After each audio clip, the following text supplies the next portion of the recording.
Our government has a role to play as together we tackle the problems of loneliness and despair. Loneliness and despair are not the business of government. The American Religious Town Hall meeting is now in session.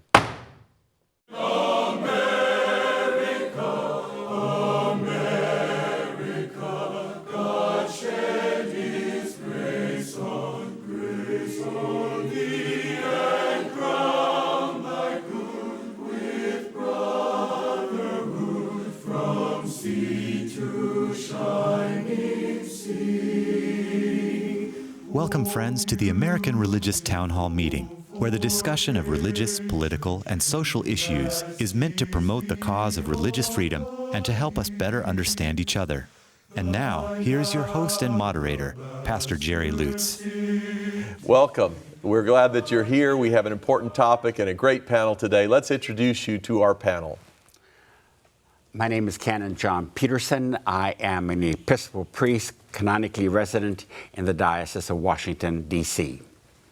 I'm Rabbi Dan Levin. I serve as Senior Rabbi at Temple Bethel in Boca Raton, Florida. Hi, I'm Carl Trovall. I'm Professor of Ethics and History at Concordia University in Austin, Texas. And I'm Tom Plumley. I'm the Senior Minister at First Christian Church, Fort Worth, Texas.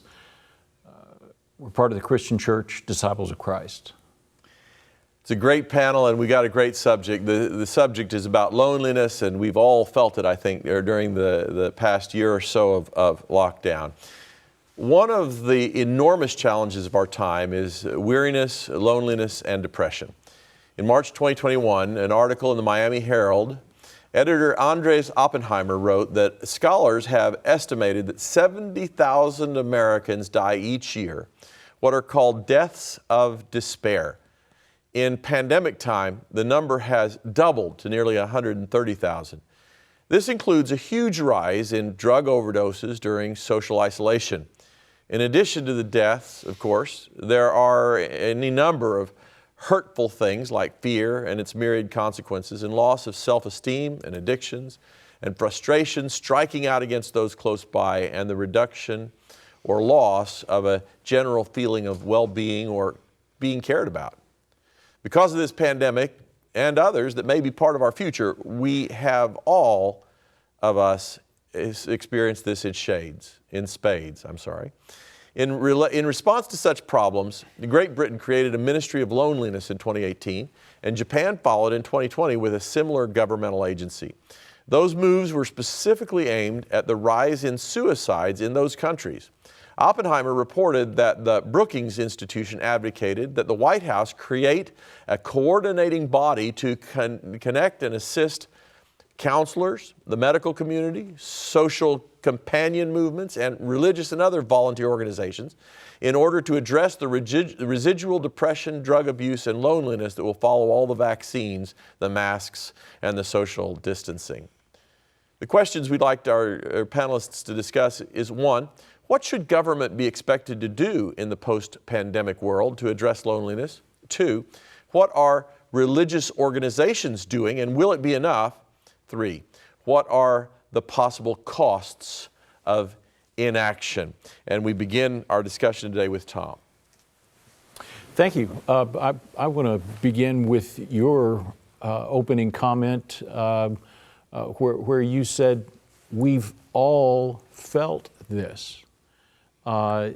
During this past over a year now, well over a year now, our society has been changed, and one of the myriad of ways that it has changed has to do with that lengthy period that varied from place to place, that lengthy period of social isolation, enforced social isolation, which for many, many people meant a deeper dive into a loneliness, a despair, a depression that was possibly already a part of their lives or became a part of their lives because of some grief that perhaps had to do with the 500,000 people and more, and still counting, that have died from COVID in our country. I'm not suggesting a great government bureaucracy. I'm not suggesting a department of loneliness similar to what Japan and Great Britain did, although I find those examples intriguing. But I think the important piece is that we recognize the enormity of the problem. And sometimes we have to admit that when a problem is so enormous that non-governmental folks, nonprofits, are simply not able to handle it. I think that, churches, mosques, synagogues are great places for helping people to deal with these issues. I think that that various volunteer community organizations need to be involved. I think the business community needs to get involved. But I think because of the uniqueness of this pandemic and the way we let it get out of hand and become such a force in the life of our nation, that perhaps it's time for the government to step up and do something about it, at least in terms of coordinating what others are doing out there. Thank you. I'll let you just respond very briefly to what Tom said and then think about this in a different context. I think that there are already those instruments within the government that are able to do this. For example, CDC, the different health agencies in the government. The question is are they able to do that? And I'm not speaking opposed to this because I'm afraid of big government or anything else like that, but I suspect that within the structures of the government already, the question is are they going to be gearing up to do and dealing with some of these different types of issues? I suspect that when most of us think about loneliness and despair, particularly during this pandemic, as certainly Tom has said, we think basically about being isolated from families and friends. We can't wait to get to see our children. Many of us haven't been able to see our children for a year and a half nearly now. So that hope to be able to see children, grandparents, and friends. We can't wait to get back to our houses of worship, for worship and for fellowship. And we are having that expectation that when that happens, everything will go back to normality. I suspect that that is too much of a hope. Carol Graham warns us in an article that she wrote that loneliness and despair has much deeper roots than simply the type of it's simply the type of loneliness that most of us have experienced during this pandemic. In our book that she's written called The Pursuit of Happiness, she argues that the central issue of loneliness and despair is the lack of hope.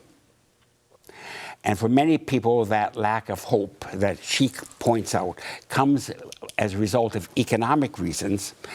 And she makes a very clear case that particularly with middle-aged white men without a college degree.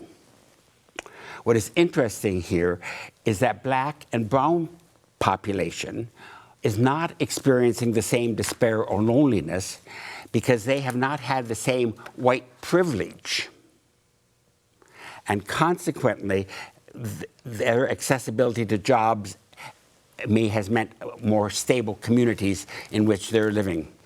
And so I think that this is a focus that is very important for us to consider because it is deaths of despair, particularly amongst blue-collar workers.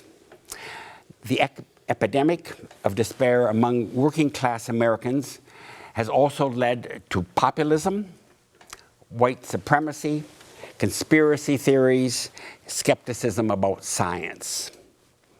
And Carol Graham argues that the lack of hope is one of the main reasons that death of despair means opioid overdoses and alcoholic-related cases. Thank you. So I'm fascinated by this topic, partly for social reasons, partly for theologic reasons. In Jewish tradition, we're taught that God is found not alone, but in community. The greatest single moment of divine meeting between the Holy One and humanity was a communal experience when all of the Israelites gathered at the foot of Mount Sinai, and they, for that single extraordinary divine moment, were one with each other. And when people are able to forge those bonds of connection, what Martin Buber called an I-you connection, there is embedded in that divine purpose, holiness, energy, and meaning.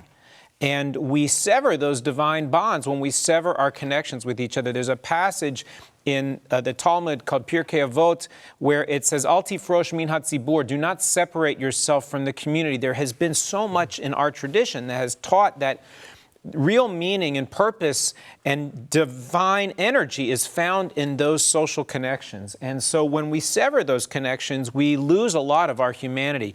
Robert Putnam, who has written so much over decades on the erosion of the social fabric of American life in books like Bowling Alone, American Grace, Our Kids, talks about how much we're losing when we lose that social fabric. And what we lose, as you've alluded to in our conversation, is that sense of purpose, that sense of joy, of connection, where you're able to find ways to feed your mind, to feed your soul, just through a simple conversation or through an ability to learn. When we spend so much time alone, electronic media have allowed us to feed our minds and to stimulate ourselves, but it's almost like candy. Right? It doesn't nourish us, and we find ourselves starving when we turn those media off. I'll have a chance to say a little bit more later, but I think that there is an intrinsic connection between fostering through civic organizations, religious organizations, the need to foster that sense of human contact. Whether it's the government's responsibility or not, I think is a different story. Yep. Carl? Yeah, that's very interesting. You've all provided some interesting thoughts. Yeah.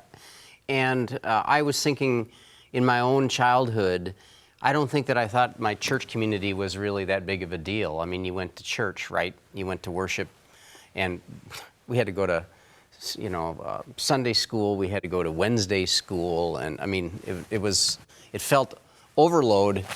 And as I've reflected now I'm 59, as I reflect back on my life, I realize that one of the resilient pieces of my life is my faith community. Mm-hmm. And I've always intellectually known it, but this particular moment in history has made me realize how much I've drawn on those resources and those relationships to sustain myself as well as our family, and which connects with God creating us in community, to be a part of community, and this is a really central piece, I think, for all of our traditions in terms of reaching out and making ourselves a part of other communities. And yesterday, I have to say, yesterday was an interesting day for me because I'm a member of Book Club. We've been going on for about 10 years, and we go down to a local beer joint, and we just drink beer and talk. We have a book that we read, and we discuss it.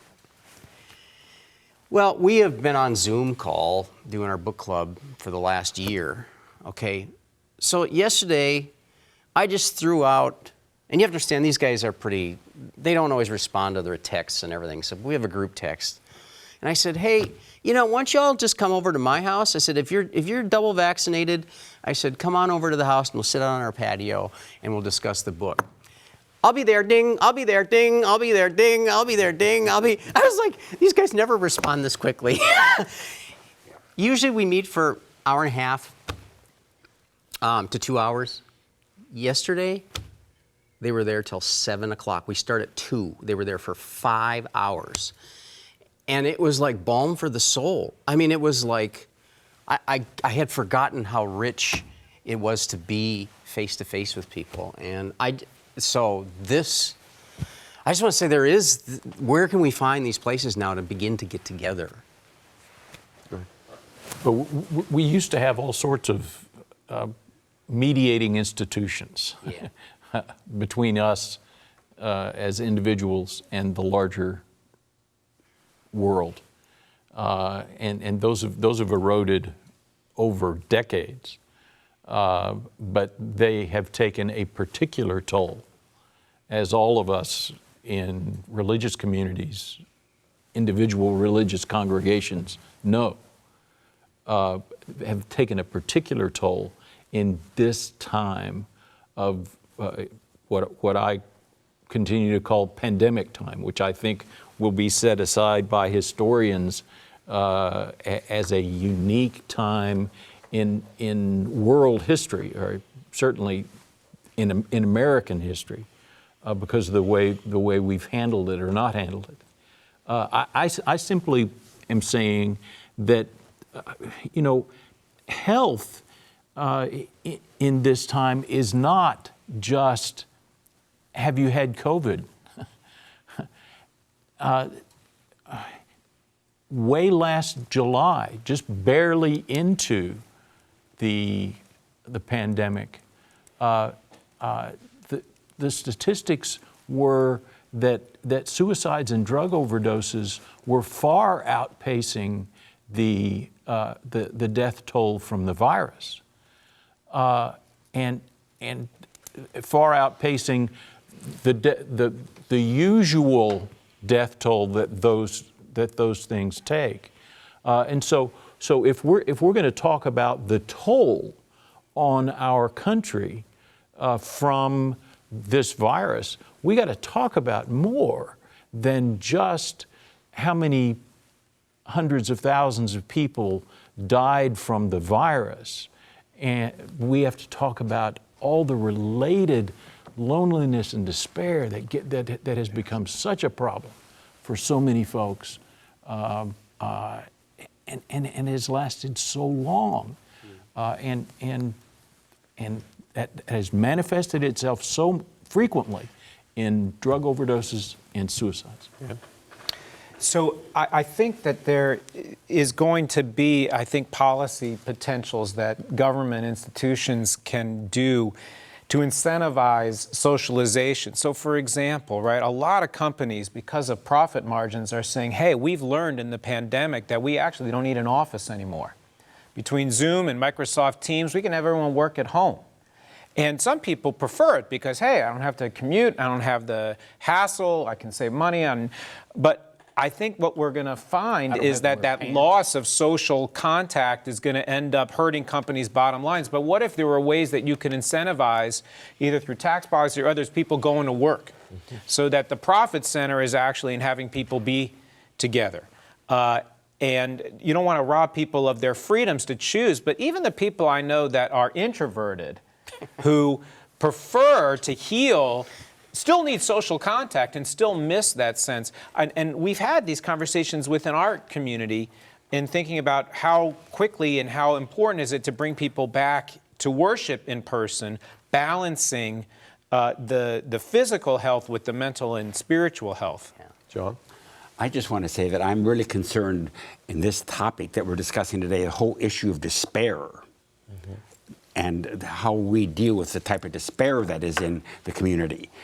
I fully agree with you how wonderful it was to have that book gathering, Yeah. et cetera, et cetera. But there's a deeper issue that's involved in this whole topic causing death, and that is the despair and how that is impacting us as a society. Thank you, John. It's interesting. I think we measure success in many different ways in our lives. And I think one of the important ones we don't measure enough is success is defined by your relationships, by the people that are close to you and that you're close to. Let's go now to a break, and we'll be right back. We hope you are enjoying today's program. If you would like to learn more about the American Religious Town Hall, please visit our website at americanreligious.org. That's americanreligious.org. piobox.org. There you can read about the mission and history of the program, learn about the Town Hall Estates, and view past programs by clicking the appropriate menu buttons. Each week, Pastor Lutz looks forward to receiving your letters. You may write to him at the address shown on your screen. Send your letters to Pastor Jerry Lutz, American Religious Town Hall Meeting, P.O. Box 180118, Dallas, Texas 75218. That's Pastor Jerry Lutz, American Religious Town Hall Meeting, P.O. Box 180118, Dallas, Texas 75218. Thank you for writing, and thank you for watching. And now, back to you and today's closing statements. Welcome back, and we are talking about loneliness and despair, and of course we've just given you an address, so contact us. We don't want to be lonely either. We thank the Town Hall organization for their support of this program. Our panelists are now going to sum up. Yes, I really think this program is so important because indeed the depths of despair that is in part of the moderator's statement is a real reality that we have within our culture and our society today, and particularly where you have death and despair in particular pockets within the society and culture. And if we do not deal with that, we're going to be in big trouble in the future. We saw part of that trouble on January 6th. And we saw it in spades that day. And if we do not deal with this whole problem of the economics, the economic structures, the opioid as well as alcoholic illnesses that it causes, we are going to be in further despair. Thank you. Wow, John. That's a pretty serious comment, and it's kind of a throwdown, meaning they're throwing down the gauntlet. And you've caused me to think personally. There's been a lot of broken relationships because of politics and through any other number of issues in our society and culture. And it seems like this is a time for me to begin to reach out to some people who I've distanced from myself because I'm not particularly crazy about their political leanings or their belief systems or whatever it is. So, because this really is about the life and health of our communities. Absolutely. So, thanks. And when we do not get together and communicate with each other, things like January 6th are the inevitable result because we are alienated from each other. I think I have two lawyers in my family. One's my older son, and the other is the wife of my younger son. And the wife of my younger son does family law. And I think I may have told some of you before that she told me that that during pandemic time, her work just multiplied.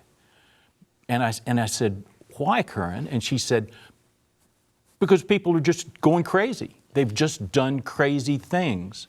And it's not just because they got stuck together more, you know, families having to be in the same box in that house for too long a period of time.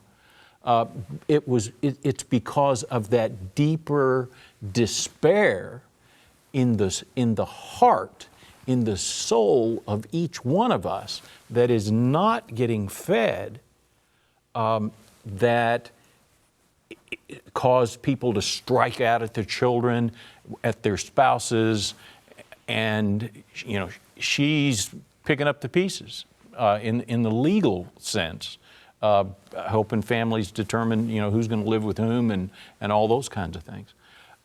This is a problem that that has so many tentacles. We cannot ignore it, and that's why I began the program by saying a problem that's this enormous sometimes requires governmental intervention. Thanks, Dan. So in listening to these really important comments, I think about what is the source of despair. Despair enters into the soul when you lose a sense of meaning or purpose in your life.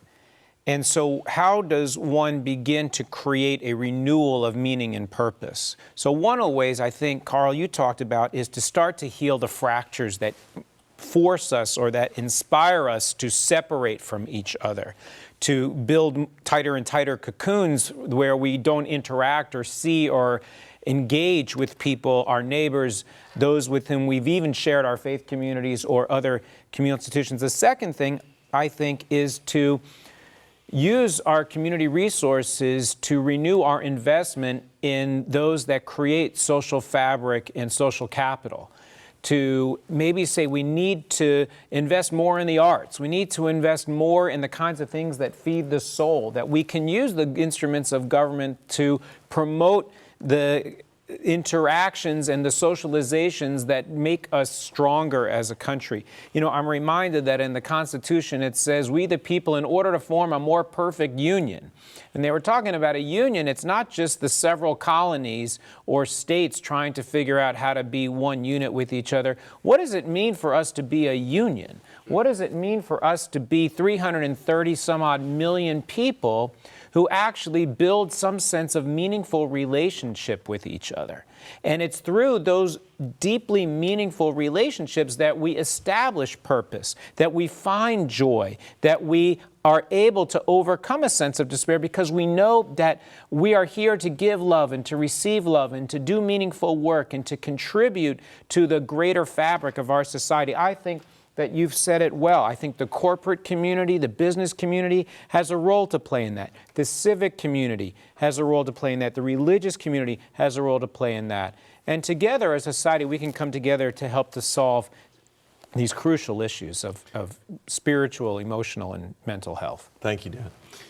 Well, you know, we have an amazing time that we're in, and those of us who are people of faith need to recognize that in our faith communities, in our neighborhoods, and in our families, there are people who are dying of despair. And I believe as people of faith, we have an obligation. We are responsible to reach toward them. Thank you for your discussion. The charter of the American Religious Town Hall provides that Roman Catholics, Protestants, Jews, educators, and others may appear on this program and can declare their beliefs without hesitancy. And the rest of the members of the panel will uphold and guarantee that American right to all who will appear, irrespective of race or creed, so that the rest of the world can see that here in America we believe in civil and religious freedom, not only in theory, but in reality. Now, friends, until next week at the same time and over the very same channel, the American Religious Town Hall meeting stands adjourned. May the God of all of us bless all of you.